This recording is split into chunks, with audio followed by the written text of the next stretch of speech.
तेवमुक्त्वा धर्मात्मा धर्मार्थसहितं वच वीरमाम महातेजा विश्वामित्रो महामतिः स तन्निशम्य राजेन्द्रो विश्वामित्रवचः शुभं शोकेन महताविष्टश्चचाल च मुमोह च। इति एवं उक्त्वा, ऐसा कह करके धर्मात्मा धर्मार्थ सहितम वचः महातेजा वीरमामा। तो ये जो महातेजस्वी विश्वामित्र हैं, महातेजा विश्वामित्र महामति ही, महान मति है जिनकी, सभी मित्र हैं जिनके, महातेजस्वी हैं जो, और धर्मार्थ धर्म और अर्थ सहित प्रयोजन सहित जो वचन इन्होंने कहे, उनको कह करके वीरमामा वो चुप हो गई कि भाई पहले अपने बड़ों से पूछ लो, आप भी सोच लो और उसके बाद मुझे एक निर्णय दो, जल्दी लो। लेकिन ये निर्णय ठीक निर्णय लेना चाहिए और जल्दी लेना चाहिए, ये निर्णय की पहचान है। क्योंकि टाइम निकलने पे ठीक निर्णय भी लिया तो भी वो काम नहीं आएगा, और समय रहते गलत निर्णय ले लिया तो भी फिर वो हमें दुख ही पहुंचाएगा। तो निर्णय हमारा जल्दी भी होना चाहिए और ठीक भी होना चाहिए। स तन्निशम्य राजेंद्र विश्वामित्र वचः शुभम शोकेन महत आविष्टः। अब ये तो कह करके और चुप हो गए महामती तो, महातेजस्वी तो, और वो तो बेचारे उनका तो हाल बेहाल हो गया, ये तो रुक गए। स वह राजा दशरथ तन्निशम्य उन वचनों को सुन करके, स राजेंद्र वो महाराजा दशरथ, राजेंद्र मतलब राजा, विश्वामित्र वचः शुभम विश्वामित्र के इन शुभ वचनों को सुन करके, इस शुभ वाणी को सुन करके उनको क्या हुआ, शोकेन महता आविष्ट, महान शोक से भर गए वो तो कभी कभी हम तो बोल देते हैं किसी व्यक्ति को कोई वचन, और फिर अगले वाले का क्या होगा वो हमें नहीं पता।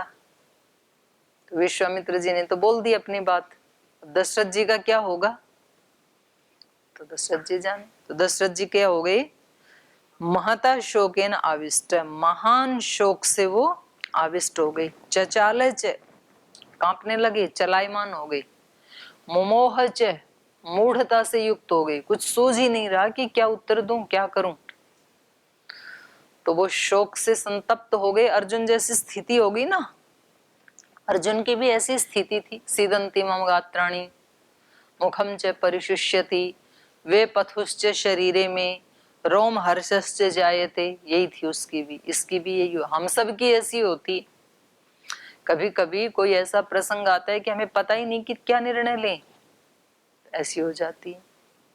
तो ऐसी राजा दशरथ की हो गई। उन्होंने तो कहा निर्णय दो, ये कहाँ निर्णय दें, तो बेचारे कांपने लग गए।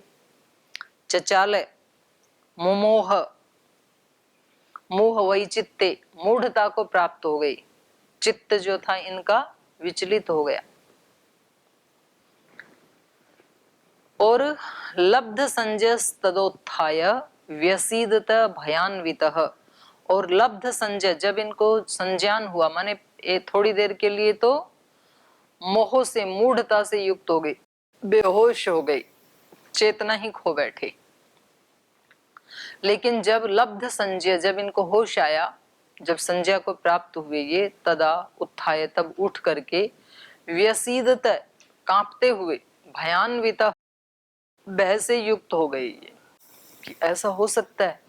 तो देखो बहुत अच्छी वस्तुएं जब प्राप्त होती हैं तो बहुत अच्छा लगता है, लेकिन उस समय यदि ये अभ्यास हमने नहीं किया, इदन्ना ममा, मेरा नहीं है ये, भगवान जी ने दिया है, और कितनी देर के लिए, कितने समय के लिए दिया है वो भगवान जी ही जाने, तब तो व्यक्ति बच सकता है। इसलिए उपनिषद का पहला ही यही मंत्र है, उपनिषद के ऋषियों ने पहली ट्रेनिंग ये ही देनी चाहिए हमें, ईशावास्यम इदम सर्वम। सबसे पहली ट्रेनिंग क्या लेनी है, सब कुछ भगवान का है, आपका नहीं है। ये शरीर, ये संबंध, ये धन दौलत जमीन कुछ भी आपका नहीं है। अब ये उन्होंने तो बिल्कुल पहली ही लाइन में बता दिया, लेकिन हमें ये जीवन के अंतिम क्षण तक भी समझ में आता ही नहीं है। तो ज्यादा शास्त्र पढ़ने की जरूरत क्या है, बस इतना सा ही समझ में आ जाए तो सारी समस्याएं खत्म। ईशावास्यम इदम सर्वम, सब भगवान का है। तो भगवान का तो दूसरे का कैसे प्रयोग करें भाई, हम तो अपने वाला तो प्रयोग करेंगे ना। बोले नहीं, प्रयोग खूब करो, तेन त्यक्ते न भुंजी था, खूब प्रयोग करो, वहां कब्जा मत जमाओ, बस इतनी सी बात है। यज्ञ भी यही है, साधना भी यही है, अपना मत मानो उसको। जबरदस्ती क्यों मान रहे हो जब है ही नहीं अपना? तो जिसका है उसी का मानो और प्रयोग कर लो। और किसी दूसरे की चीज प्रयोग करते हैं तो कैसी भावना आती है फिर? धन्यवाद की भावना आती है ना। किसी दूसरे का पेन यूज कर लेते हो और फिर देते हो तो क्या बोलते हो? आपने पेन दिया, आपका धन्यवाद। तो दूसरे की चीजें प्रयोग कर रहे हो तो रोजाना जो जो चीजें प्रयोग की, सुबह से शाम तक, यहाँ तक कि अपने शरीर को भी, ये शरीर भी किसका है? जब सारा जगत ईश्वर का है तो ये शरीर जगत के बाहर है कि जगत के अंदर? जगत के अंदर ही है ये भी, तो ये भी उसी का ही है। तो इससे कोई प्रयोग किया या दूसरे शरीरों से, दूसरे संबंधों से, दूसरी वस्तुओं से, बैठने के आसन से लेके, सोने के बेड से लेके, ओढ़ने की रजाई से लेके, पहनने के कपड़ों से लेके, सब कुछ किसका है? तो जो जो यूज किया उसके लिए भगवान का, बस हो गई, ज्ञान भी आ गया, भक्ति भी हो गई, कर्म भी हो गया, इतनी सी तो बात है। और अपना यदि नहीं, अपना ही मान लिया यदि, तो फिर हम सब की वही हालत होती है जो महाराज दशरथ की। और महाराज दशरथ तो बहुत ऊंचे कोटि के साधक हैं, तो जब उनकी ये हालत हुई तो हम तो किस खेत की मूली हैं, हमारे तो क्या होगा? हम रोज देखते हैं, छोटी छोटी बात आते ही हमारे जीवन कैसे तार हिल जाते हैं और कैसे हम ऊपर नीचे हमारे चित्त की स्थिति होती है, तो हम देखते ही हैं। तो ऐसा इनका हुआ, लेकिन जब इनको थोड़ा सा होश आया तो कांपते हुए और भय से, भयान्वित भय से युक्त होकर के वो बहुत विषाद करने लगे।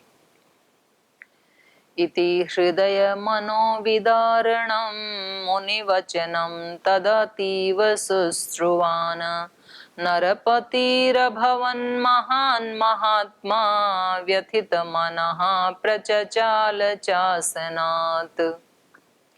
इति हृदय मनोविदारणं मुनिवचनं तद अतीव शुश्रुवान्।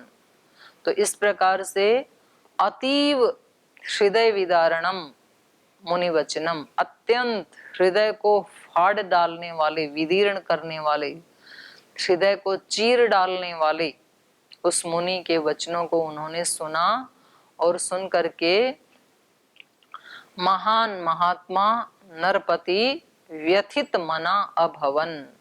वो जो महान आत्मा नरपति थे राजा दशरथ, वो कैसे हो गए? व्यथित मना, व्यथित मन वाले हो गए, परेशान मन वाले हो गए, दुखी मन वाले हो गए। प्रचचाल च आसनात्, जिस आसन पे बैठे थे वो आसन उनका हिलने डुलने लगा, चलायमान हो गया आसन उनका, माने जहां बैठे थे वो जमीन कांपने लगी, वो आसन कांपने लगा, वो स्थान कांपने लगा, शरीर कांपने लगा। तो ऐसी उनकी हालत हो गई कि मतलब ये इन्होंने क्या मांग लिया मेरे से। तो इस वर्णन को सुन करके ऐसे नहीं लगता है कि महाराज दशरथ ज्यादा ही राग करते थे श्री राम से, या तो फिर सभी का ही ऐसा ही होता होगा। इनका देख करके लग रहा है तो अपने पास आए तो अपना भी शायद ऐसे हो जाएगा। तो आगे चलिए, अब 20वां सर्ग। राजा दशरथ का विश्वामित्र को अपना पुत्र देने से इनकार करना और विश्वामित्र का कुपित होना। तच्छ्रुत्वा राजशार्दूलो विश्वामित्रस्य भाषितं मुहूर्तमिव निस्संज्ञः संज्ञावानिदमब्रवीत्। ऊनषोडश वर्षो मे रामो राजीवलोचनः न युद्धयोग्यतामस्य पश्यामि सह राक्षसैः। इयम् अक्षौहिणी सेना यस्याहं पतिरीश्वरः अनया सहितो गत्वा योद्धाहं तैरनिशाचरैः।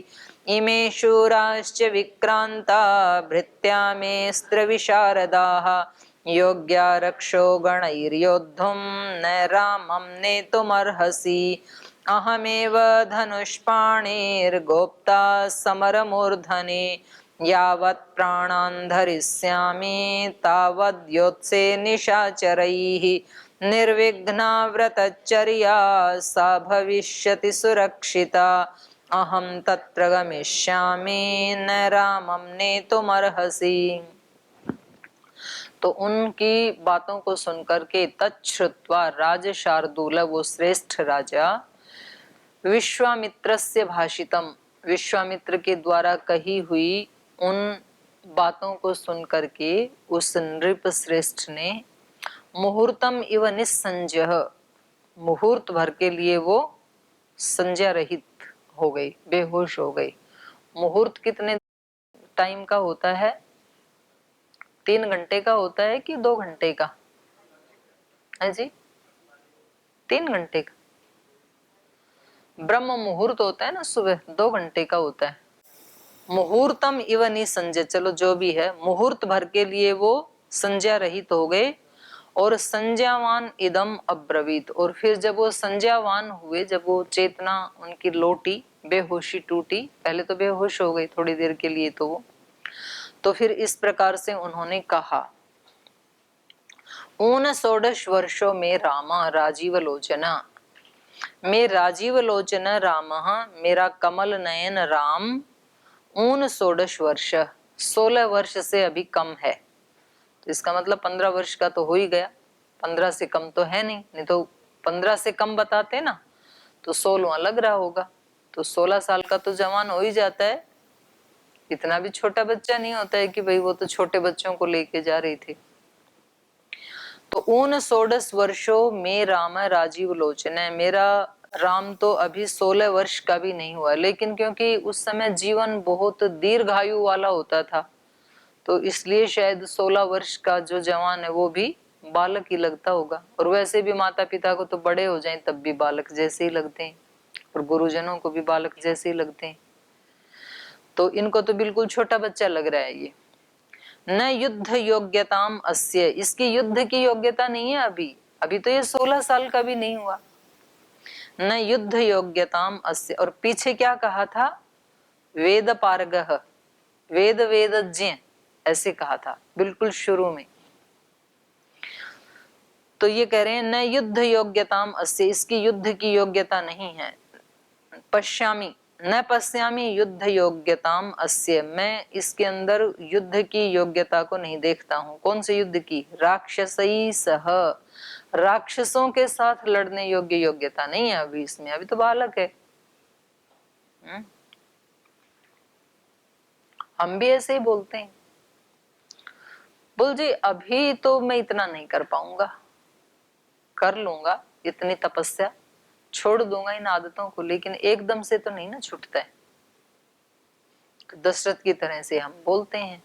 तो ऐसे ये राम के लिए बोल, अभी तो जी मेरे को गुरुकुल में आए 6 महीने हुए हैं, तो कर लूंगा दर्शन याद, पर अभी तो नहीं कर सकता हूँ, अगले 3 महीने में तो नहीं हो पाएगा।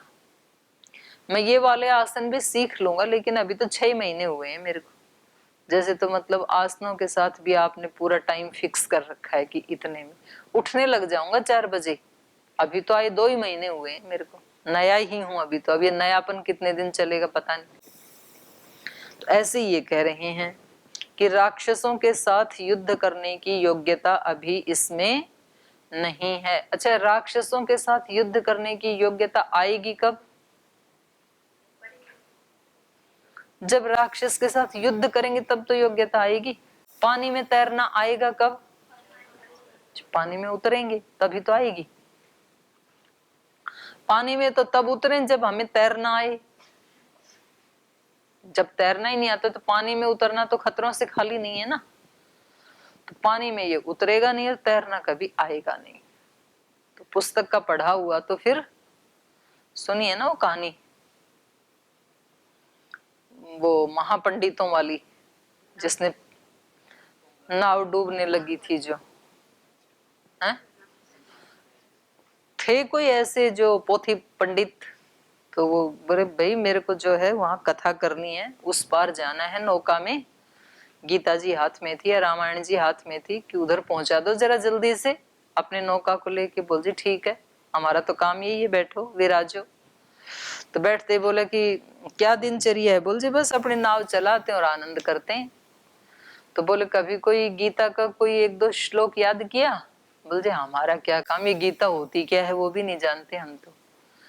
फिर तो तुमने समझो अपने जीवन का 1/4 भाग गया तुम्हारा, नष्ट कर दिया तुमने तो अच्छा कभी रामायण तो कभी सुनी होगी, कथा आदि तो बोलना जी हमने तो वो भी नहीं सुनी, टाइम कहाँ है, बचपन से इस घर में पैदा हुए, झोपड़ी में अपने नाव चलानी सीखी हमने तो। बोल तब तो आपका 50% गया, ना गीता आती है ना रामायण आती है। तो कभी आपने दर्शन तो पढ़े ही होंगे, गए होंगे एक दो बार योग दर्शन की क्लास में। तो बोल जी तो नाम ही पहली बार सुन रहे हैं, होता क्या है? तो बोल तब तो तेरी 75 गई। और फिर बोले आपने कभी अष्टाध्यायी के एक दो सूत्र याद किए? बोल जी अब ये नई कौन सी बलाई? बोल भाई तूने जब नाम भी नहीं आता है ना तो तेरा तो जीवन ऐसे ही गया। तो अभी अष्टाध्यायी वाली बात तो पूरी भी नहीं हुई थी, बात तो पूरी हुई थी 75 वाली, तभी तूफान आ गया। अब नाव हिचकोले खाने लगी, इधर उधर डोलने लगी। तो उसने कहा क्या कर रहे हो? बोल जी मैं कुछ नहीं कर रहा, ये तो तूफान कर रहा है जो भी कर रहा है। अब आप ये बताओ आपको तैरना आता है कि नहीं? बोले हमें नहीं आता तैरना। तो बोले मेरी तो 75 ही गई थी, आपकी तो 100% गई। आप तो अब डूबने वाले हो, जाने ही वाली है ये तो। तो राक्षसों के साथ लड़ने की योग्यता तो तब आएगी जब युद्ध शुरू करेंगे। राक्षस अंदर भी हैं बाहर भी हैं, इसलिए कभी भी व्यक्ति को समस्याओं को देख के उनको भागना नहीं, उनको फेस करना चाहिए कि इससे निकलें कैसे। अब हम ब्लेम करके करके और उससे भागना चाहते हैं, अपने आप को बचाना चाहते हैं, दूसरे के ऊपर डाल के पूरा, और हम अपने आप को बचाना चाहते हैं, लेकिन हम ऐसे बच सकते नहीं हैं। तो इसलिए जब भी कोई राक्षस सर उठाए अंदर या बाहर, तो समझो कि भगवान ने मेरी दिव्यता को अभिव्यक्त करने के लिए मौका भेजा है, तो मैं उससे जूझूं, उसको फेस करूं, उसका मुकाबला करूं। हाँ ये एक जरूर बात है कि कभी कभी व्यक्ति को अपनी शक्तियों के ऊपर भी विश्वास नहीं होता है। वो कभी कभी अर्जुन की तरह से हिम्मत हार जाता है कि मेरे से नहीं हो पाएगा ये युद्ध। अर्जुन तो कितने महान व्यक्ति थे। कभी कभी हनुमान जी भी हिम्मत हार जाते हैं। जब उनको सीता माता नहीं मिली तो समुद्र के किनारे बोले प्रायोपवेशन करूंगा, चिता जला ली अपनी कि जल के मरूंगा, क्योंकि श्री राम का काम किए बिना उनको तो मुंह दिखा नहीं सकता हूं मैं। और माता मिली नहीं तो जाम्बवंत उनको याद दिलाते हैं, अरे क्या कर रहे हो, आपके अंदर इतनी शक्ति है कि आप इसको भी लांघ सकते हो। अर्जुन को भगवान कृष्ण ने याद दिलाया कि ये तो पहले ही मरे पड़े हैं और तेरे अंदर इतनी शक्ति है। तो ये काम गुरुजनों का है। जब किसी आत्मा में ये इस तरह से मन हिचकोले खाने लगे तो गुरुजन याद दिला देते हैं कि आप में तो अनंत धैर्य है, अनंत बल है, अनंत ज्ञान है। तो ऐसे ही इनका भी हो गया। तो ये कह रहे हैं कि अभी तो मेरा राम 16 वर्ष का भी नहीं हुआ, राक्षसों के साथ युद्ध करने की योग्यता उसमें नहीं है। यम अक्षोहिणी सेना यस्या हम पतिरीश्वर, ये मेरी अक्षोहिणी सेना है। यस्य अहम पतिरीश्वर, जिसका मैं स्वामी हूं, जिसका मैं मालिक हूं। ईश्वर मालिक, पति स्वामी, जिसका मैं स्वामी हूं इस सेना का। तो आप इसको ले जाओ। अनया सहितो गत्वा योद्धा हम, और मैं स्वयं भी चलूंगा, अपनी सारी अक्षोहिणी सेना लेके चलेंगे और मैं स्वयं चलूंगा आपके साथ। अनया सहित, इस सेना सहित। अहम योद्धा निशाचरई सह गत्वा, उन राक्षसों के साथ, उन निशाचरों के साथ मैं स्वयं युद्ध करूंगा। अब इनकी भी बात लॉजिक से तो समझ में आती है ना। भाई आपको तो राक्षस मारने हैं ना, भाई आपका काम तो है अपना यज्ञ हवन, तो आप पूरा करो। तो हम अपनी सेना लेके चलेंगे और हम खुद चलेंगे, क्योंकि हमने तो बहुत सारे युद्ध जीते हैं, तो राम को क्यों ले जा रहे हो? तो लॉजिक से बात कभी कभी समझ में नहीं आती है, हमारे को भी ऐसे लगता है। भाई हमारी इच्छा है गीता याद करने की, ये बोल रहे हैं दर्शन याद करो, तो भाई इसमें क्या है, मेहनत तो कर रहे हैं ना, तो जी गीता याद करो जी दर्शन याद करो, तो कुछ तो कर ही रहे हैं। जो बोलते हैं वो हंस रहे हैं। तो कभी कभी हमें लॉजिक से बातें बड़ों की समझ में नहीं आती हैं कि भाई इनको मतलब आम खाने के पेड़ गिनने, वो कहते हैं नहीं यहीं आओ, बोलते हम स्वाध्याय तो कर ही रहे हैं ना, अपने कमरे में बैठ के कर रहे हैं। मैं कहती हूँ कमरे में नहीं, यहाँ आके बैठो, बैठना ही है। बोल जी ये कौन सा लॉजिक हुआ, मुझे वो पुस्तक पढ़नी ज्यादा अच्छी लग रही है, वो आप आगे पीछे पढ़ो, कक्षा में आना है, यहीं बैठना है, ये ही पढ़ना है, ये ही सुनना है। तो कई बार हमारे को समझ में आती नहीं है। जैसे यहाँ विश्वामित्र की जिद हमें समझ में आती नहीं है। भाई आपको यज्ञ करना है, आप बिंदास करो, अक्षौहिणी सेना है, स्वयं महाराजा दशरथ चलने के लिए तैयार हैं, आप राम को ही क्यों ले जाना चाहते हो? अब उसके पीछे कारण क्या है ये तो वो जानते हैं, विश्वामित्र जानते हैं, पर इनके हेतु सुन लेते हैं पहले, ये बेचारे सही कह रहे हैं। इयम अक्षौहिणी सेना यस्या हम पतिरीश्वर अनया सहितो गत्वा योद्धा हम तैर निशाचरैहि, इस सेना सहित मैं आपके साथ चलूंगा, राक्षसों को भी मारूंगा, युद्ध भी करूंगा, लेकिन आप राम को मत ले चलो। इमे शूराश्च विक्रांता भृत्या में अस्त्र विशारदाः योग्या रक्षोगण योद्धुम न रामम नेतुम अर्हसि।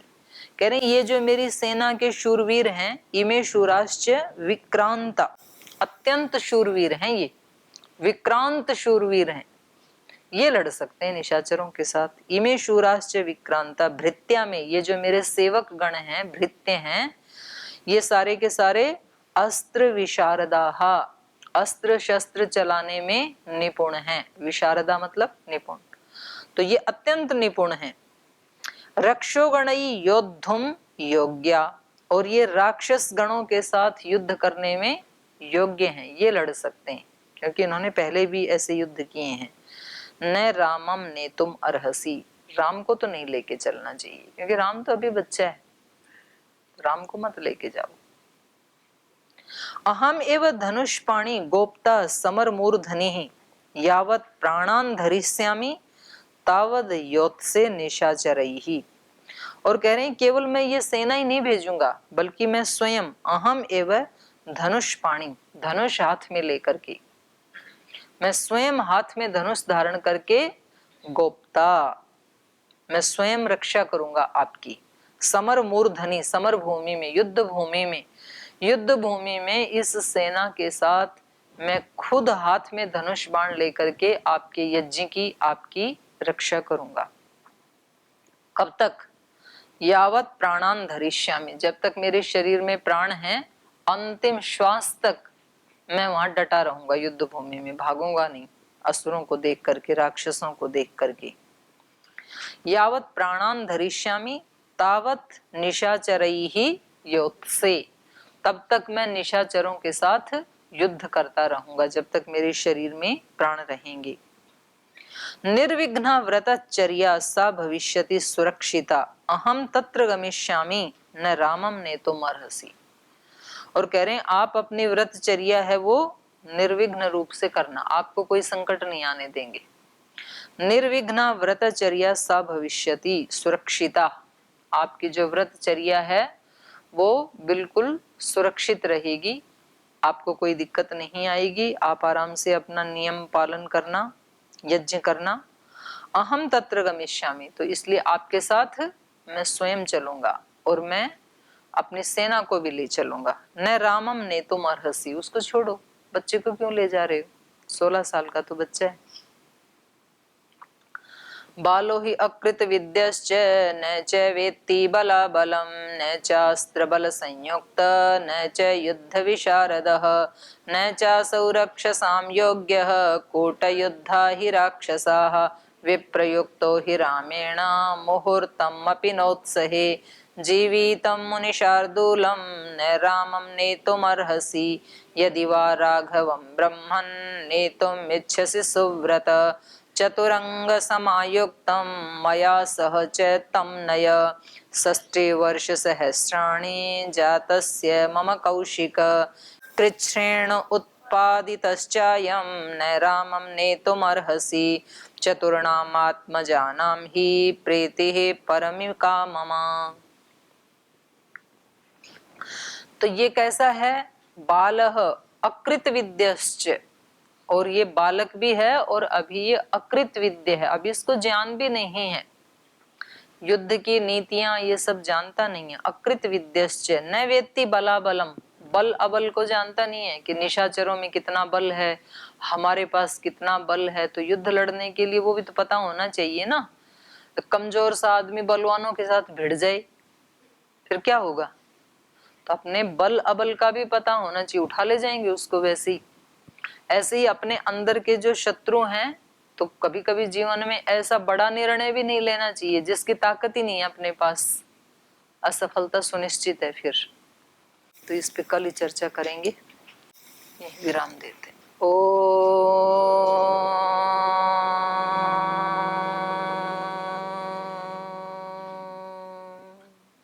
शांति शांति शांति।